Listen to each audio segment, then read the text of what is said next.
Well, this situation with Kid Cudi was mentioned in the lawsuit as well. So in the lawsuit, she said that Diddy found her phone and found emails between her and Kid Cudi.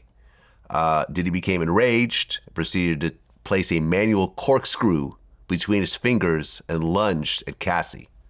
Cassie ran away to stay at Kid Cudi's home to escape. Soon afterwards, one of Diddy's staff members told Cassie that he just needed to talk to Combs, even though he was angry. Feeling like she couldn't escape, she returned back to Diddy. Diddy hit her several times and kicked her in the back as she tried to run out the door.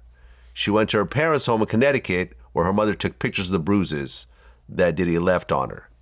Then in February 2012, during Paris Fashion Week, Diddy told her that he was going to blow up Kid Cudi's car, and he wanted to make sure that Cudi was home with his friends when it happened. And around that time, Kid Cudi's car exploded in the driveway. Yeah, Do you know about this car blowing up?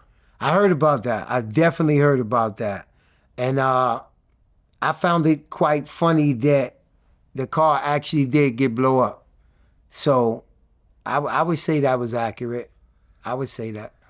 Yeah, and I guess after that, Cudi didn't want anything to do with Cassie because this was like, okay, this was more than I bargained for. Yeah, he definitely didn't have nothing to do with her anymore after that. How do you blow up someone's car? That's a good question. I mean, especially how do you tell somebody you're going to blow up their car and then it blows up? Yeah, you'd have to send someone to put a bomb under their car. I mean, even having a bomb is already makes you a terrorist. Well, they got so many different things that you can make now, cocktails and all type of other stuff. But yeah, I heard about that. I guess. And at that point, you were essentially gone. You were kind of phasing out. After that situation is when I left. Right, and you went to go work for Ciroc. And I went to work for Ciroc, yes. Now, working at Ciroc, your pay was lowered.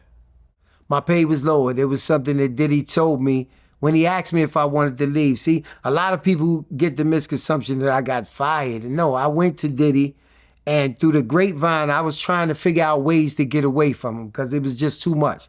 The drugs was too much. The fighting was too much. It was like I was a babysitter. I'm getting between him and his girlfriends fighting, him and Cassie fighting. So I had to figure out a way to keep my job and still be able to leave. So that's when I was diagnosed with diabetes. And I went and told Puff, yo, I heard you got an ambassador job open at Ciroc. He said, how you heard that? I said, come on, I've been here for 10 years. I said, people talk to me.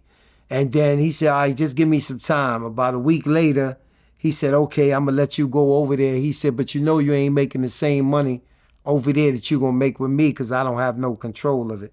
Even though he did have control of it, I think he thought that was something that was gonna sway me. But I had already made up my mind, like enough is enough, because it was getting to the point where we gonna hurt each other. You know what I'm saying? Because I'm not gonna keep letting you do this. I'm not gonna keep letting you talk to people, more or less talk to me, because Puff talks shit. And coming from where I come from, sometime him talking shit to me, I had to catch myself. And it was one time where he said I had lied to him, and I said, who the fuck is you for me to lie to? And Uncle Paulie came over to me and was like, yo, yo, yo, yo, yo. And I caught myself, and that's when I said, you know what, it's time for me to get out of here.